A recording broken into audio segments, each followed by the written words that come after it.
All right, we are diving into one of the most incredible stories you'll ever hear. It's a story of escape, of incredible faith, and really, the founding of a new world. This is a journey that starts with a death sentence and ends with the birth of a civilization. This is the story of the Hijra. And trust me, it didn't just save one man, it changed the course of history. So, let's get into how it all went down. Okay, so I want you to picture this. It is the dead of night in the city of Mecca. The home of the Prophet Muhammad is completely silent, but outside, it's surrounded. We're talking elite swordsmen, each one handpicked from every single powerful tribe in the city, all hiding in the shadows. And their mission? It's simple and it's brutal. Kill him. I mean, the odds are just impossible, right? The entire power structure of the city wants him dead. Escaping a trap this perfect? Well, that would take more than just a little bit of luck. It would require a plan just as brilliant as the one set against him. To really get how incredible this escape was, we have to back up a little and understand the plot. Because this wasn't some random act of violence. No, this was the boiling point after more than a decade of tension, fear, and growing persecution. So, for 12 long years, Muhammad had been preaching a pretty radical message for the time, that there was only one God. And in a city like Mecca full of idols and polytheism, that didn't go over well.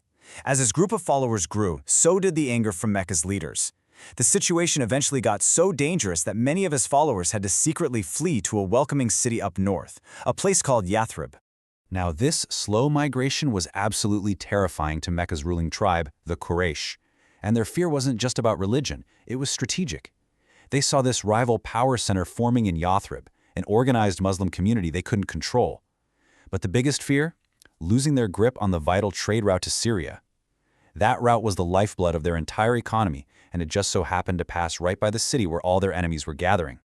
Feeling desperate, they all got together to find a final solution, and the idea came from a man named Abu Jahl. His plan was devious. He said, let's pick one young, strong warrior from every tribe, then have them all strike Muhammad at the exact same time. This way, the blame would be shared by everyone, making it impossible for Muhammad's clan to seek revenge against any single person. It was, for all intents and purposes, a checkmate. But they had a plan. And as the Quran says, God also has a plan. And to counter this seemingly perfect assassination plot, the Prophet came up with a meticulous, incredibly daring escape plan of his own. And this wasn't just some desperate run for the hills, it was a masterclass in strategy. Okay, so step 1, the decoy. The Prophet's young cousin, Ali, would sleep in his bed to buy them precious time. Step 2, misdirection. Instead of heading north towards Yathrib, where everyone expected him to go, they would go south, the complete opposite direction. Step 3, a support network was activated to bring them supplies and intel. And finally, step 4, they hired an expert guide, who wasn't even a Muslim but was known for his integrity, to lead them through secret desert paths. You have to realize, this plan required an unbelievable amount of faith. I mean, just imagine being Ali, the Prophet's cousin. You're being asked to lie in a bed while a mob of assassins is waiting right outside the door. That's basically a death sentence, but Ali's trust in the Prophet was absolute. Then came the moment of truth. As the killers waited outside, the Prophet took a handful of soil, recited some verses from the Quran, and he just walked right out of his house. He passed straight through the circle of assassins, and according to the traditions, a kind of divine veil was placed over their eyes. They saw absolutely nothing. When the Quraysh finally stormed the house and found Ali in the bed, their fury was, well, immense. They put a massive bounty on the fugitives, 100 camels, a king's ransom back then, for Muhammad or his companion Abu Bakr, dead or alive. And just like that, every single bounty hunter and tracker in Arabia was on their trail. Escaping the city was just the first hurdle. Now, they had to survive a desert-wide manhunt. Their first stop was a tiny cave on a mountain called Thor, where they planned to hide out for 3 days while the search was at its most intense. And inside that cave, this incredible act of loyalty happens.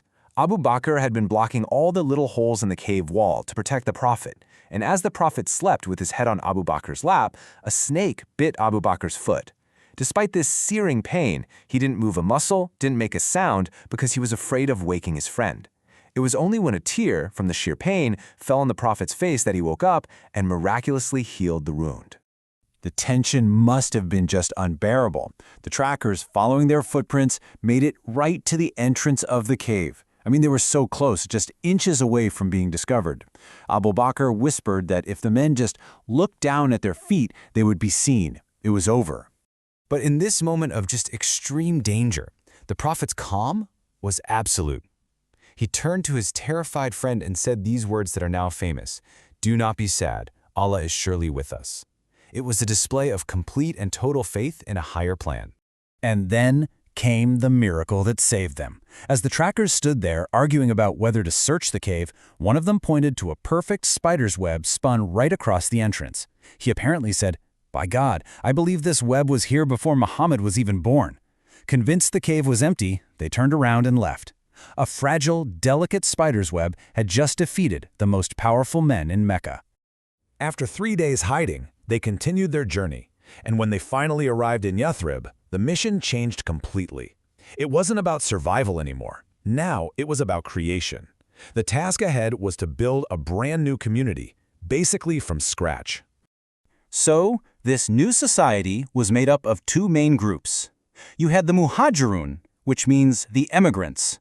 These were the Muslims from Mecca who had sacrificed everything, their homes, their money, their families. And then you had the Ansar, or the helpers. These were the local Muslims of Yathrib who opened their homes and their hearts to all these newcomers. The Prophet immediately saw three big challenges: the potential for conflict between these two groups, ignorance, and poverty. And his solutions were as practical as they were revolutionary. To stop any conflict, he paired each emigrant with a helper and declared them brothers who would share everything. To fight ignorance, he started a school, and to fight poverty, he created a new independent marketplace. Through these foundational actions, the once divided city of Yathrib was transformed. It was even renamed Medina, which literally just means the city. It became the center of a new community, a new state, built on these principles of brotherhood, knowledge, and justice. So why does this one journey from so long ago still matter so much today? Well, because the Hijra was way more than just a migration. It was a massive turning point, a moment with a legacy that echoes right down to our own time. The legacy of the Hijra is just immense. Its significance is the reason it marks year one of the Islamic calendar. This journey represents the transformation of Islam from this small, persecuted group into a self-governing community. The Prophet then established the Constitution of Medina, which is one of history's earliest blueprints for a society where different groups could live together. And of course, the story itself remains this powerful symbol of sacrifice, of brilliant planning, and of profound trust in the face of what really looked like certain death. It really leaves you with a final thought, doesn't it? The Hijra started with just a few people fleeing for their lives in the middle of the night. But that single, desperate journey set in motion a chain of events that would, without a doubt, change the world forever.